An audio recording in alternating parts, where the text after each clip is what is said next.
오늘의 정치원 김영준 배재대 석좌교수 배종찬 인사이트K 연구소장과 함께 날카롭게 분석해 드리겠습니다. 어서 오십시오. 안녕하세요. 안녕하세요. 안녕하세요. 예. 내일 국무회의에 최상병 특검법에 대한 제2요구권이 상정이 돼 있습니다. 그래서 윤 대통령이 거부권을 행사할 것이란 관측이 나오고 있는데요. 내일 윤 대통령이 거부권을 행사하면서 혹시 조건부로 그러니까 독소 조항 같은 경우에 일부 좀 제외가 되거나 그리고 지난번에 이야기한 것처럼 수사가 충분히 진행되고 난 다음에 부족하면 할 수 있다. 이런 입장을 다시 밝힐까요? 대통령이 기자회견을 통해서 분명한 입장을 저는 얘기했다고 봐요. 네. 예를 들어서 특히 이제 공수처라든지 다른 쪽에서 수사가 진행되고 있기 때문에 그분이 미진하다고 한다면 본인이 오히려 특검을 요청하겠다고 얘기를 했다고 그랬죠? 한다면 당연히 그 수순에 따라서 이 부분은 이제 아마 거부권을 행사할 가능성이 굉장히 높다고 좀 보고요. 또 하나는 뭐냐면 제가 누차 강조하지만 이제 미국 의회 정치에서 가장 중요하게 여기는 거는요. 오랜 기간 동안에 내려왔었던 관행 규범을 되도록이면 지키는 거고 그거는 성문화된 법이 아니에요. 그래서 그걸 인포멀한 룰이라 그래야죠. 이거를 우리가 얘기하는 나름대로 꼭 강제 조항은 아니지만 불문율처럼 지키거든요. 그럼 우리 특검법을 통해서 여야 합의를 안 하고 한 특검이 있나요? 그 말은 뭐냐면 특검이라는 거가 정말 본질이라는 것이 문제 해결을 위한 거라고 한다면 여야가 합의를 그동안 했던 그 관행을 규범을 되도록이면 지키면 나름대로 이걸 통해서 너무 정쟁적으로 빠지는 부분을 막을 수 있는 부분. 저는 이게 만약에 대통령이 거부권을 행사한다면 다음 22대 국회에서 또 아마 이 부분에 대해서 최상병 특검을 얘기를 할 텐데 그럴 경우는 이제 뭔가 좀 여야가 합의를 통해서 할 수 있는 방법이 뭔가에 대해서 좀 머리를 맞대야 되지 않을까라는 생각을 좀 하게 됩니다. 알겠습니다. 이 지금 배종찬 소장님 지금 여당 같은 경우에는 이제 이탈표 단속에 신경을 쓸 수밖에 없다 이런 분석이 나오고 있어요. 내일 거부권을 행사하게 되면 28일 날 재표결에 들어가니까요. 근데 지금 김웅 의원, 안철수 의원은 찬성 입장을 밝힌 상황 아니겠습니까? 어떻게 예상하세요? 저는 이탈표가 많아서 재의결이 될 가능성이 높지는 않다고 봅니다. 재의결이 이제 무기명이기 때문에 22대 국회에 참여하지 못하는 낙선자들이나 낙마자들이 이제 재의결에 대해서는 국민 여론을 살펴서 찬성을 던지지 않겠느냐, 찬성표를 던지지 않겠느냐 이런 예상도 나옵니다만 그렇다 하더라도 아직까지 윤석열 대통령의 임기가 3년 가까이 남아 있고 또 2년 뒤에는 또 지방선거도 있습니다. 그런 만큼 저는 국민의힘 정치인들이 당장 이탈할 상황은 아닐 것이다. 다만 이제 김웅 의원과 안철수 의원은 이미 개인적으로 찬성표를 던졌거나 찬성 의사를 밝힌 바가 있죠.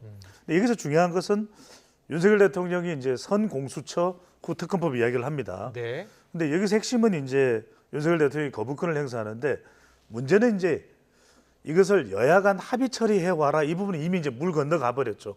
왜냐하면 김진표 국회의장이 결국에는 민주당의 뜻을 받아서 또 상정을 했고 이게 통과가 됐으니까요. 근데 중요한 건 핵심은 이겁니다. 야당도 야당이지만 더 큰 건 이제 국민 여론이거든요. 이따가 잠시 다루겠습니다만 국민 여론, 윤석열 대통령의 유일한 이제 국정 동력이 되는 지지율도 잘 회복이 되지 않고 있는 상황에서 이렇게 되면 상당히 장기전이 될 수밖에 없습니다. 장기화가 돼서 2026년 지방선거 때도 선거 공약으로 이 최상병 특검법이 나올 수밖에 없는 상황이라면 대통령은 이게 장기화되는 부담을 안고 가야 되는 상황인 거죠. 그렇군요. 그런데 지금 여당의 주장은 총 13번의 특검을 했는데 여야 합의로 사실상 다 처리가 됐다라는 주장을 하고 있고 그리고 특검 추천 절차를 보면 최상병 특검법 이번에 통과한 특검법은 특정 정당이 특검을 추천하게 돼 있다. 중립성 당보 못한다라고 이야기하고 있어요. 그렇다면 반대로 뒤집으면 여야 합의 처리되고 이 특검 절차할 때 여야가 역시 또 합의 추진할 수 있다면 또 가능하다는 뜻으로도 읽힐 수 있거든요. 그렇습니다. 얼마든지 가능합니다. 그래서 이제 핵심적인 것이 피의 사실이 중간 브리핑 과정, 보고 과정을 통해서 공표가 되는, 노출이 되는 그런 부분과 지금 여당에서 끓이는 것은 방금 전에 말씀하신 변협에서 4명을 추천하면 2명을 그중에서 민주당이 선정해서 올린다면 그게 중립적이지 않지 않겠느냐는 이야기를 하는 부분인데 그럼에도 불구하고 그 부분을 이제 야당에서 주장하는 것은 뭐냐면 이전에도 그랬지 않느냐라는 것이 나오거든요. 예. 이제 이전에 우리가 합의 처리됐던 특검하고는 조금 다른 성격이 있는 건 뭐냐면 그때는 약간 대통령과의 직접적인 관련성은 그렇게 높지가 않았어요. 예. 그래서 이제 특검법이 대체로 좀 더 서로 절충할 수 있는 사안들이 이제 특검이 이루어졌다면 이번에는 이게 이제 윤석열 대통령과 직접적 관련이 있을 수도 있거든요. 예. 그래서 그렇다면은 제가 우리 시간을 통해서도 온 시간을 통해서도 계속 말씀드렸습니다만 오히려 더 적극적으로 예. 어떤 내용에 대해서는 더 적극적으로 해명하거나 설명을 하는 것도 하나의 정부로서는 방법일 수가 있는 것이죠. 알겠습니다. 야권은 민주당, 조국혁신당, 정의당 오늘 오전에도 용산 대통령실을 찾았고요. 최상병 특검법 수용을 촉구하고 있고 또 장외 집회도 검토한다고 해요. 계속 이제 여권 또 대통령실을 압박하는 것이거든요. 국민 여론을 종합적으로 고려해 봤을 때는 좀 부담이 되지 않을까요? 윤석열 대통령도? 당연히 부담이 되겠죠. 그런데 실제로 뭐 대통령이 국민들에게 약속했었던 부분들은 특검을 안 받는 거는 아니다라고 얘기를 했기 때문에 그 기조를 유지할 수밖에 없다라는 얘기를 하게 되는 거고요.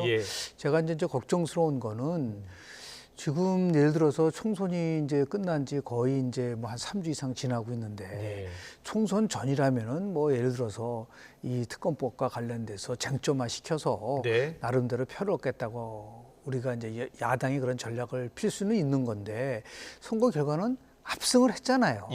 그런다고 하면은 그 부분에 대해서 물론 이 압승을 한 민의를 받아들여서 대통령실에서 받아들이는 것도 있지만 이 문제보다는 훨씬 더 중요한 문제에 대해서 여당도 같이 함께 해야 되는데 제가 실은 지난주에 오늘 아침에 동경에서 왔어요. 그래서 2주 동안 토요일 날 일본 그 동경을 봤더니 제가 2018년도에 동경과는 완전히 다르더라고요. 굉장히 상동감도 있었고 그리고 뭐 나름대로 이 경제 성장이 우리보다 높았었지 않습니까 작년에. 그런 걸 피부로 느낄 정도로 12시가 넘었는데도 다 영업도 하고 막 그러더라고요. 그러니까 생기가 있더라고요. 그 말은 뭐냐면 그 지금 기시다 내각이 지지는 낮지만 뭔가 새로운 그 경제 동력을 만들어 가야 된다는 부분 속에 있다고 한다면 저는 최상병 특검을 거부하고 뭐 계속 추진하라 그거 말고도 우리 지금 굉장히 중요한 경제 이슈를 좀 놓치고 있는 게 아닌가. 이걸 같이, 근데 저는 오히려 민주당이 여유를 가졌으면 좋을 것 같아요. 이렇게 합숙을 한 정당이 이제 뭐 이거 안 되면 그 다음에 또 다시 뭐 다른 행태를 취할 수가 있는 건데 이걸 가지고 계속해서 가져갔을 때 이게 과연 특검 피로감도 있을 수 있다라는 부분들을 아마 민주당이 조금 깊이 좀 성찰해야 될 부분이 아닌가라는 생각을 좀 하게 됩니다. 알겠습니다. 오늘 뭐 황우엽 비대위원장이 이제 이재명 대표를 찾아서 만나는데요. 최상병 특검법 관련해서도 이야기를 나눌 것 같습니다. 속보가 들어오면 또 전해드릴게요. 문재인 전 대통령 회고록 이야기해 보겠습니다. 김정숙 여사의 과거 인도 방문을 이제 첫 단독 외교다라고 이제 표현한 것을 놓고서 여권에서는 계속 비판의 수위를 높이고 있는 상황이에요. 자, 문재인 전 대통령이 이 회고록에서 김정숙 여사의 인도 방문 을 구체적으로 아주 자세히 언급을 했더라고요. 근데 총리가 인도 총리가 먼저 요청을 했었고 내가 갈 수 없다고 하니 인도 총리가 그러면 부인을 보내달라라고 직접 요구를 했다는 거예요. 근데 여당에서는 그 지난 외교부가 밝혔던 입장하고는 다르다라고 또 주장하고 있어요. 누구 말이 맞는 거예요? 뭐가 핵심일까요? 뭐가 핵심이냐면은 저는 지금 규명돼서 막 고소고발이 이루어지고 있지 않습니까? 규명돼서 나올 것은 김정숙 여사의 내용에 대해서 어떤 구체적인 내용이 있었는지 이것이 과연 외교 활동인지 대통령의 배우자인 영부인 아니면 정말 전적으로 외유로밖에 볼 수 없는지 이거는 아무리 일본이 외교적으로나 또는 경제적으로나 대응할 가치가 없는 그냥 관광지를 방문한 건지 밝히면 됩니다. 근데 지금 뭐가 문제냐면 박지원 당선인도 지금 이야기하는 게 지금 20년 전도 아닌데 삼김 배우자 수사를 하고 있다는 거예요. 그러니까 김건희 여사, 김정숙 여사, 그다음에 김혜경 여사까지 삼김이에요. 이건 정말 방금 전에 말씀하신 도쿄의 그 생동감을 우리가 왜 지금 이런 모든 정쟁화로 생동감을 떨어뜨리냐 이 말씀을 드리지 않을 수 없는데 중요한 건 핵심이 그렇습니다. 김건희 여사도 마찬가지입니다. 해야 될 수사를 그대로 하면 돼요. 뭔가 좀 자꾸 미심쩍게 만드는 이것 때문에 국민들은 반발하고 야당에서는 야당 법석이 일어날 수밖에 없는 상황이거든요. 그렇다면 제가 그전 말씀드린 김혜경 여사까지 포함해서 굳이 설명하자면 이런 내용들을 다 첫 번째는 일정성, 언제까지는 수사를 종결짓겠다. 네. 두 번째는 구체성, 어떤 내용들이 여기에 담겨 있다.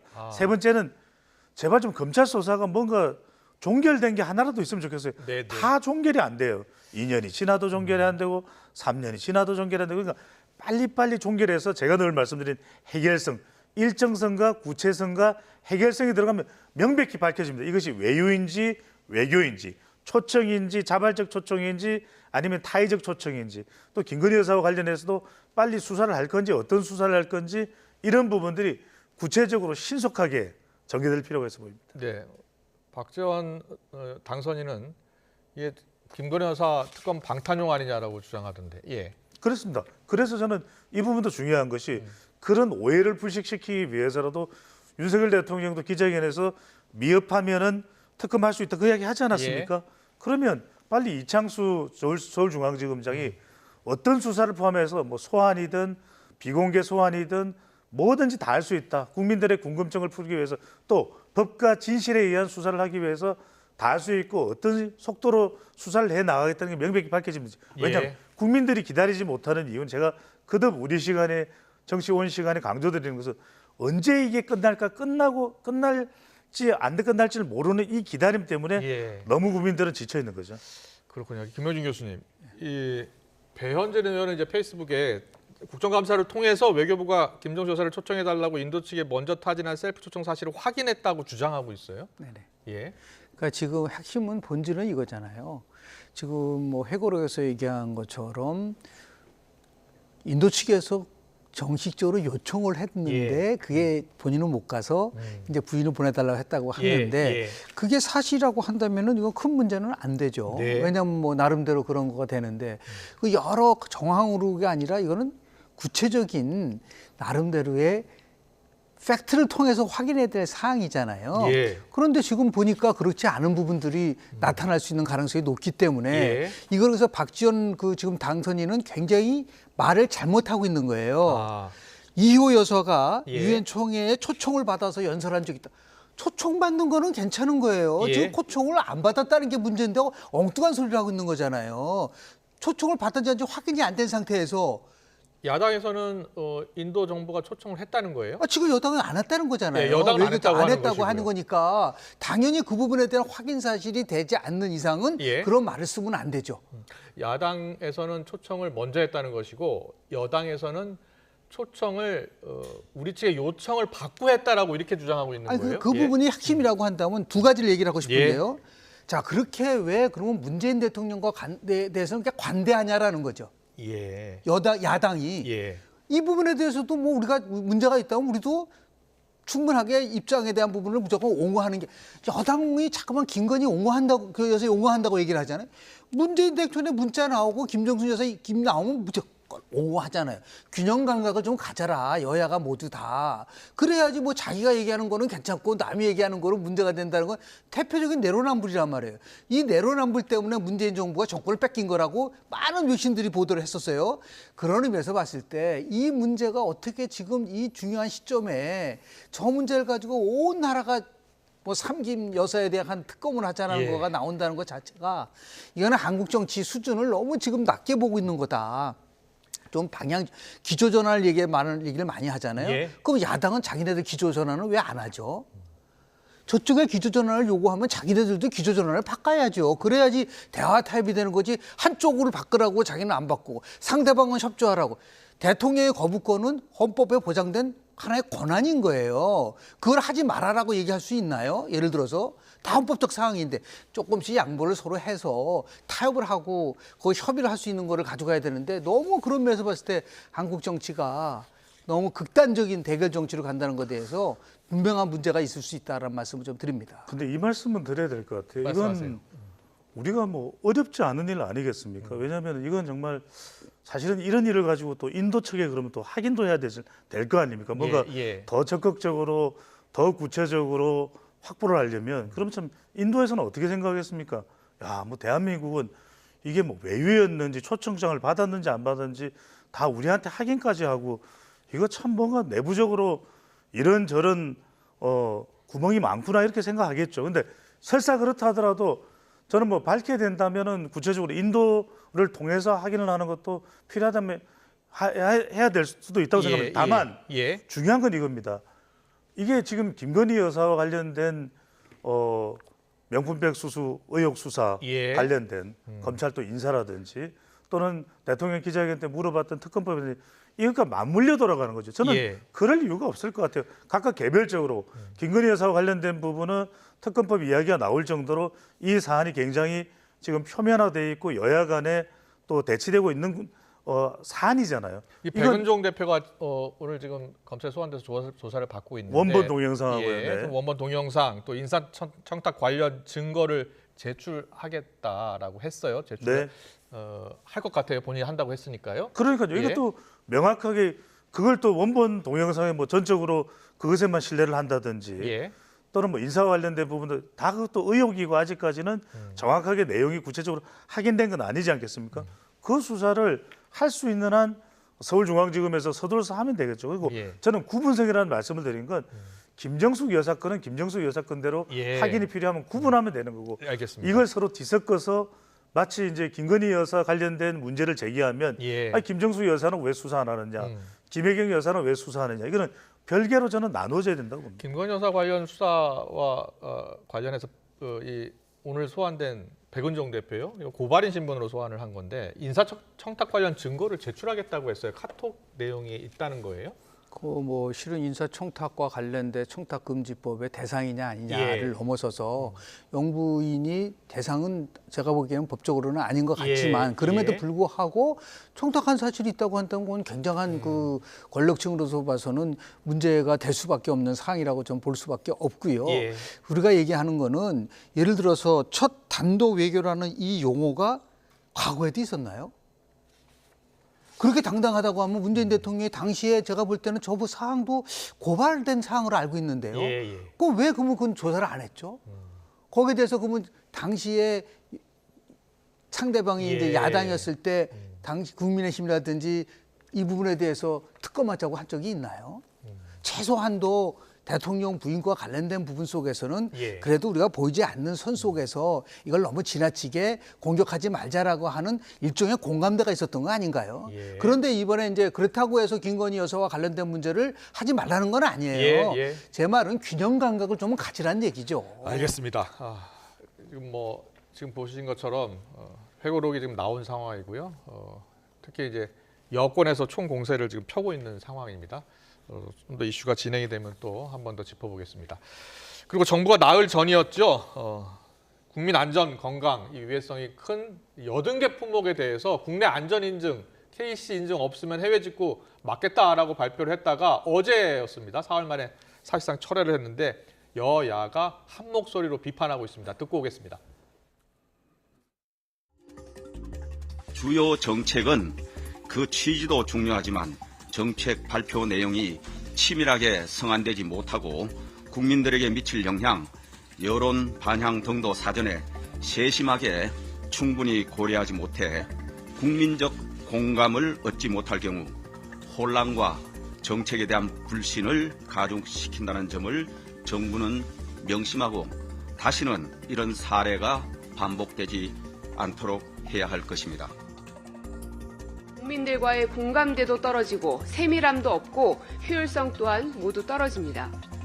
정책 수요자인 국민 눈높이는 전혀 고려하지 않고 섣부르게 정책을 추진했다. 결국 소비자 혼란만 부추기고 정부의 정책 신뢰도만 떨어뜨리는 결과를 낳았습니다. 네. 취지는 우리 중소기업들 좀 보호하기 위해서 그리고 또 우리 국민들 안전을 위해서 조치를 내놨다고 하는데 너무 섣부른 정책을 내놓은 거예요. 지금 여야 다 비판을 하고 있고 대통령실도 사과 입장을 밝힌 상황입니다. 그런데 여기에 한동훈 전 위원장도 SNS를 통해서 비판을 하더라고요. 실제로 뭐 정책이 잘못됐으면 잘못했다고 충분히 여당도 얘기할 수 있다는 것 자체가 어떤 면에서 보면 아마 저게 총선 효과라고 좀 봐요. 옛날에는 무조건 이제 수직적 당정 관계에 의해서 정부가 얘기하는 거는 따라간다고 하는 거지만 이게 잘못됐다라는 시그널을 보여준 거기 때문에 그래서 아마 한동훈 비대위원장도 저거가 뭐 저것 때문에 예를 들어서 정부가 각을 세우면서 전당대회에 나가기 위한 명분을 삼게 그건 너무 과다하게 그건 과대 해석을 한 거라고 보고요. 저건 누구나 다 문제가 될 수 있다 그러면 저 여야 지금 추경호 저 원내대표라든지 지금 고민정 최고위원이요. 또 고민정 의원이 얘기하는 것 중에서 공감 속으로 쓰는 말이 있어요. 뭐냐면 국민적 공감대란 말을 썼거든요. 그렇네요. 그러니까 국민적 공감대가 없는 정책은 아무리 자기네들이 추진하려고 하더라도 문제가 있을 수 있는 것이고요.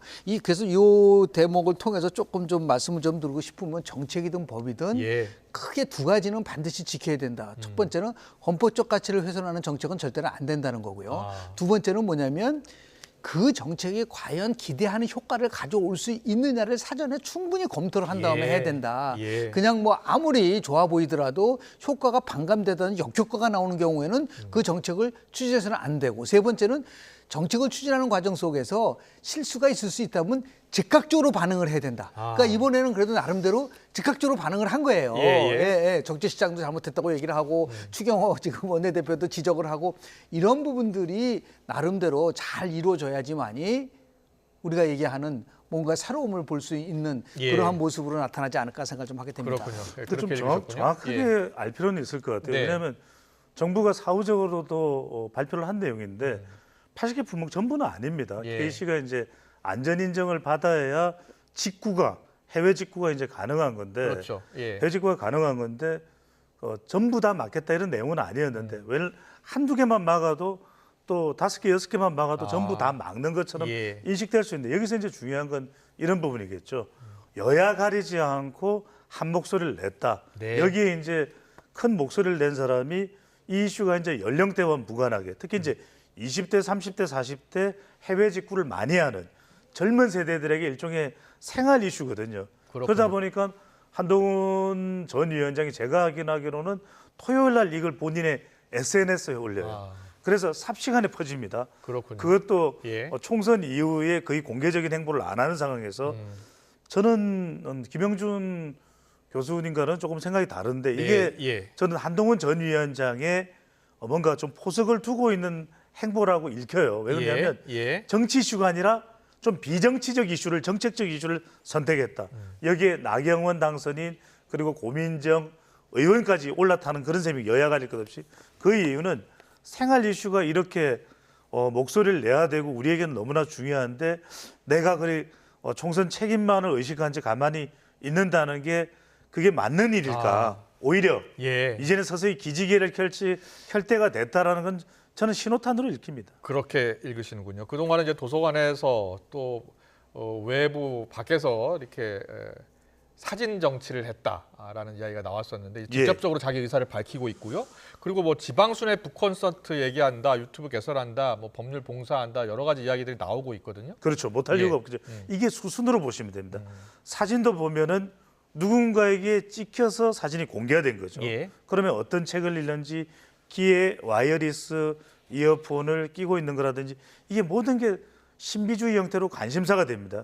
그런 가운데 K씨와 같이 이 인정과 같은, 안전 인정과 같은, 해외 직구와 같은 젊은이들이 관심을 기울일 만한 이슈가 한동훈 전 위원장의 SNS를 타고 삽시간에 번져버리거든요. 이런 상황이 되다 보니까 이제는 그 이후에는 좀 더 적극적인 현장 행보, 또 법률 콘서트, 그리고 지방 순회 이런 것들을 통해서 이제 본인의 명분과 그리고 전당대회에 나가야 되는 그 타당성을 확보하게 되는 것이죠. 김영준 교수님 어떻게 보세요? 한동훈 비대위원장이 쓴 말 중에서 총선 후에 정교해지겠다는 말을 썼거든요. 그랬었죠. 근데 실은 한동훈 비대위원장은 여의도 사투리란 말도 쓰고 여의도와 거리 두는, 다시 얘기해서 기존의 여의도 문법으로 가지 않겠다는 거거든요. 기존의 여의도 문법은 뭐냐면 이 정도 되면 한 1년이나 1년 반 정도 외유를 가서 해외 나가서 그런 게 많았죠. 뭐 안철수 의원도 한 뭐 다 그렇게 했어요. 베를린 가가지고 이제 국민이 소환할 때 들어온다라고 했는데 그 부분에 대해서 나는 그렇게 하지 않고 과거에 있는 여의도 방식의 내 방식대로 한다라고 하는 부분들이 만약에 내재돼 있다면 지금 우리 이제 배 소장이 얘기하는 걸 받아들일 수 있지만 그렇게 해서 여의도 문법과 멀어진 상태에서 선거 결과는 어떻게 됐죠? 무조건 여의도 문법을 멀리 한다는 게 항상 좋은 결과를 가져오나요? 그게 과연 정교함일까요? 그러니까 제가 볼 때는 예. 아직도 룰도 만들어지지 않은 상황에서 너무 그 한동훈 비대위원장이 하나하나에 대해서 확대 해석하는 것도 그래서 현 정부의 정책을 공개적으로 이렇게 비판했다는 것은 좀 의미가 있지 않나요? 본인이 처음에 그랬었어요. 예. 왜냐하면 제가 비대위원장을 하면서 똑같은 말을 했었잖아요. 정부가 잘못한 데에서 자기 목소리를 우리가 목소리를 낼 수 있어야 된다라고 그 총선 전에도 얘기했었거든요. 예, 예. 근데 그런 부분 속에서 그럼 뭐 지금 안철수 의원도 얘기를 하고 알겠습니다. 더 나아가 나경원 의원도 반대 얘기를 하고 추경호 의원마저도 설익은 정책이라고 얘기할 정도인데 뭐 한동훈 비대위원장이라고 그런 얘기를 한 거를 굳이 맞아 다른 사람은 얘기 안 했는데 네. 한동훈 비대위원장만 얘기했다면 우리가 말로 논리적으로 맞지만 아. 다 지금 반대하고 있는 부분 속에서 그래서 저는 알겠습니다. 더 정교한 플랜으로 가는 길로 가는 게 좋지 않겠는가 생각을 좀 하게 됩니다. 알겠습니다. 국민의힘 잠깐 얘기 더 할까요? 총선 백서 지금 만들고 있잖아요. 예. 근데 그 총선 백서 만드는 팀장 조정훈 의원이 위원장인데요. 당권에 도전하지 않겠다고 네. 했어요. 근데 얼마 전에 인터뷰 때 보면 한동훈 전 비대위원장 나와야 한다, 출마하는 게 좋다라고 이야기했고 본인도 뭐 만약에 제안이 오거나 하면 적극적으로 하겠다는 취지로 이야기를 했거든요. 근데 오늘 조정훈 위원장이 왜 본인은 출마하지 않을 것이다라고 했을까요? 당연하죠. 이거는 이제 한동훈 전 위원장의 책임을 묻는 방향 아니냐라는 의심받는 백서에 대한 본인의 입장이죠. 그러니까 예. 총선 TF 팀장이기 때문에 백서 작성을 예. 책임지고 있는데 이게 조정훈 의원이 한동훈 전 위원장의 책임을 묻는 마냥 내용이 전개된다는 지적에 대해서 본인이 전당대에 나가려는 그 욕심 아니겠느냐. 네. 그래서 이철규 의원 국민의힘입니다. 가깝고 그것이 또 윤석열 대통령과 연결되고 이런 것 아니냐라는 예. 의심을 받고 있고 심지어는 그렇군요. 지금 낙선자들은 어떤 이야기를 하고 있냐면은 뭐 언론 보도도 그렇습니다. 언론에서도 굳이 이미 답 다 알고 있는 거를 굳이 총선 백서를 만들어야 되느냐 이렇게 논란과 당내 균열까지 초래하면서 그러다 보니까 아예 외부의 컨설팅사에다 맡겨라 낙선자들은 그런 이야기도 나오다 보니까 이제 조정훈 의원으로서는 매우 가능성이 높은 정치인에서 좀만 그 지탄의 대상이 되는 정치인으로 바뀌는 국면이 돼버렸거든요. 그게 부담이 되고 아예 이걸 끊어내자. 그러면서 나는 전당대에 욕심이 있어서 나가지 않는다. 이 점을 분명히 한 것으로 보입니다. 그런데 여야가 선거 결과를 놓고서 패배했을 경우에는 왜 패배했는지 원인 분석해야 되는 거 아닌가요? 당연하죠. 예. 근데 실제로 보면은 조금 전에 우리 배 의원 얘기를 했지만은 예.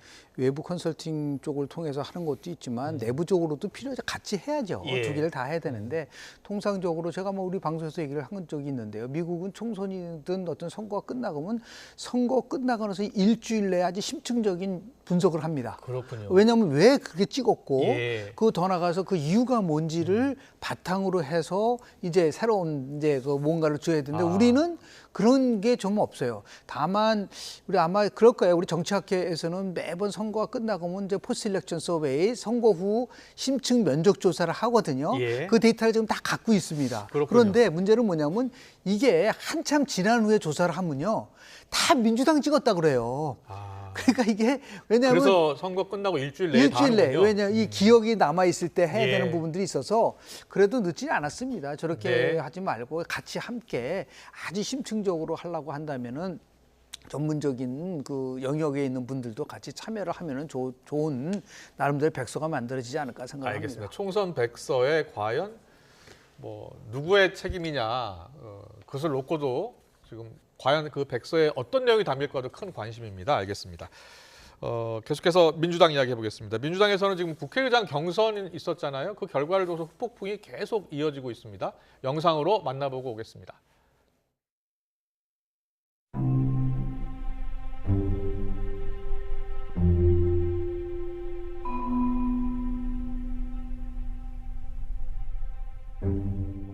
당원과 지지자들은 윤석열 정권과 맞짱 트는 통쾌감을 추미애를 통해 보고 싶었던 겁니다. 당원과 지지자 80%의 이런 상실감과 배신감을 치유해야 합니다.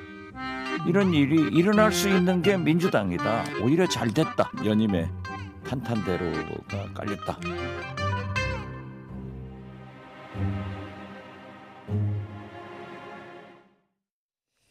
자, 이재명 대표 주말 동안 강성 지지층의 반발을 의식한 듯한 발언을 계속했고요. 연일 달래기, 당원 달래기에 나서는 모습도 나타나고 있습니다.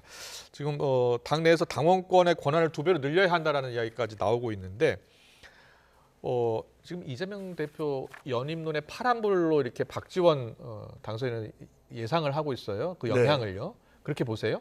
파란불은 긍정적이다는 거 아니겠습니까? 예, 파란불이니까요. 그는 추미애 국회의장 당락 여부와는 상관없이 파란불. 이재명 대표의 연임은 그러니까 추미애 당선인이 국회의장이 못된 것은 이른바 친명 내부에 이런 다른 목소리였다, 동상이몽이었다. 그것은 이재명 대표에 대한 반발이라기보다는 추 당선인에 대한 불확실성, 또 불안정성, 불안감 이 부분이 극대화되면서 대체로 무기명이기 때문에 누구에게 투표했는지는 알 수는 없습니다. 대체로 하지만 민주당 내부의 분석도 재선 의원 이상은 추미애 당선인과의 의정 경험을 공유하고 있거든요.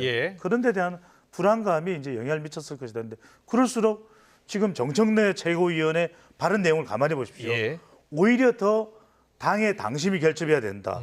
이런 어떤 흔들림을 방지하기 위해서라도 더 뭉쳐야 된다. 그 이야기 강조하고 있지 않습니까? 그러면 당심을 강조하는데 여기서 당심은 뭐냐면 더 확대된 의원의 범위를 넘어서는 강성 지지층이거든요. 그렇군요. 그렇다면 그들의 입장을 대변하고 그들의 목소리를 담아내는 사람은 더 확실하게 이재명 대표 쪽으로 수렴이 되는 것이죠. 오늘 정청래 의원이 이렇게 얘기했잖아요.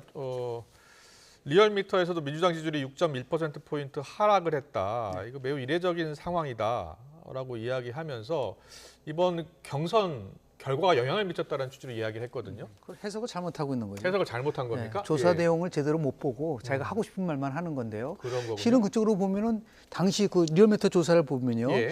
중요한 거는 진보 쪽이라든지 이런 거보다는 중도 쪽에서 얼마나 영향을 받았느냐를 봐야 되잖아요. 근데 중도에서 보면은 지금 3.7%포인트가 떨어졌어요. 주요 정당 지지를 보면은 근데 지금 아마 저기는 없을 거예요. 실제로 보면은 뭐 지금 2.1%포인트 민주당, 국민의힘이 올라갔고, 그리고 무려 6.1%포인트가 떨어졌다고 하는데, 이 떨어지는 거를 마치 강성 지지층들이 이탈했기 때문에 찌었다고 생각하는 것 그 자체가 오판이라는 거예요.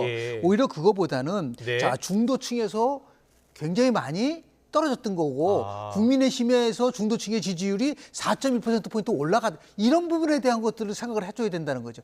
저는 지금 잘못하고 있는 게 뭐냐면 이번에 있어서의 뭐 추미애 당선인이 의장으로 선출하지 못한 것은 본인이 한 70% 정도가 자기 책임이라고 하지만 핵심은 뭡니까?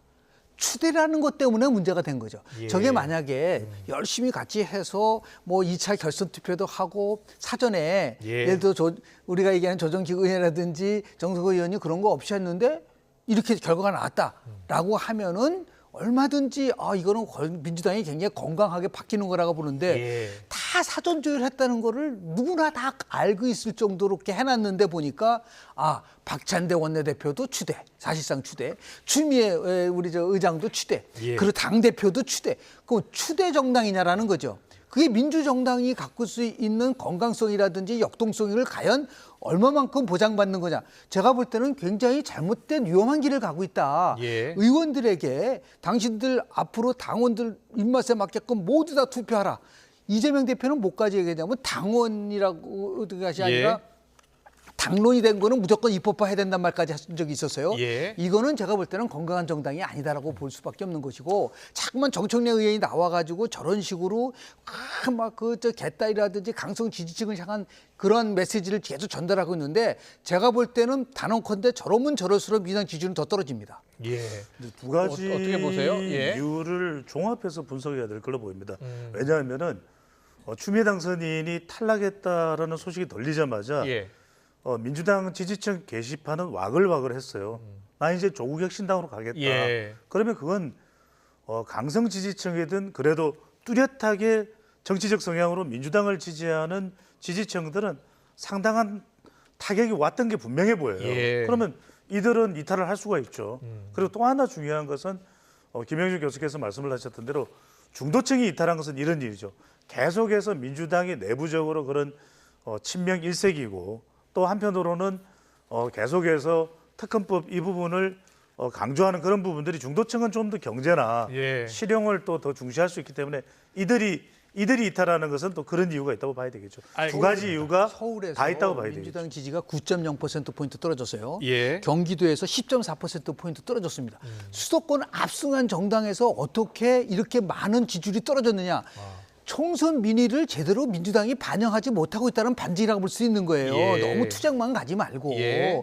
좀 민생을 좀 살피고 여러 가지 나름대로 요구사항 이걸 단순하게 무슨 뭐 개딸 지지층이 이탈해 가지고서 떨어졌다고 생각하는 것 자체는 여론조사에 대해서 오판하고 있다. 예. 해석을 잘못하고 있다. 이거는 제가 부분을 짧게 분명히 말씀드릴 말씀드리고 것 있습니다. 같아요. 그러니까 예. 김영희 교수님 말씀에 공감을 해요. 그래서 중도층은 총선 결과만큼은 지금 민주당 지지율이 안 나오는 게 상당히 예. 의아하잖아요. 하지만 지난 직전 조사 비교할 때 이번에 민주당 지지층에서 이탈하는 내용을 보면 호남도 그렇고 예. 그러니까 민주당 내부에 이런 추미애 당선인이 탈락하고 왜냐하면 더불어민주당 지지층에서는 여론조사 결과 압도적인 지지를 받아왔던 게 추미애 당선인이었어요. 예. 그런 이탈한 이유도 분명히 알겠습니다. 있다. 이렇게 여러 가지 이유가 복합적으로 작용됐겠죠. 추세를 좀 보면 더 잘 알 수 있을 것 같습니다.